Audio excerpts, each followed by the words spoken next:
السلام علیکم ناظرین۔ ایک عورت اپنے 3 ماہ کا بچہ ڈاکٹر کو دکھانے آئی کہ ڈاکٹر صاحب میرے بچے کے کان میں درد ہے۔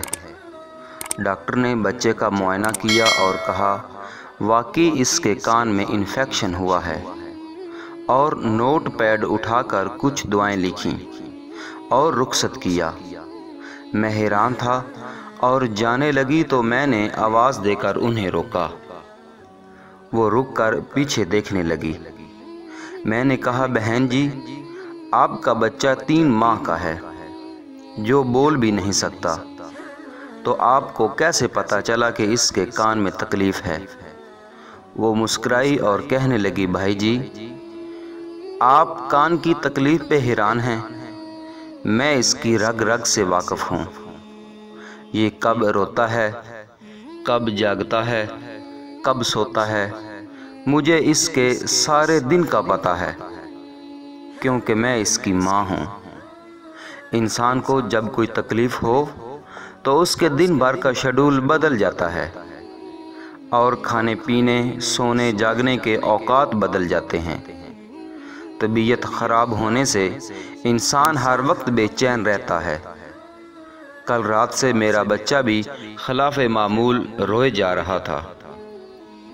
رات جاگ کے گزاری، میں نے صبح غور کیا تو بچہ رو رہا تھا، اور ساتھ ہی اپنا ننھا سا ہاتھ اپنی ننھے سے کان کی طرف لے جا رہا تھا۔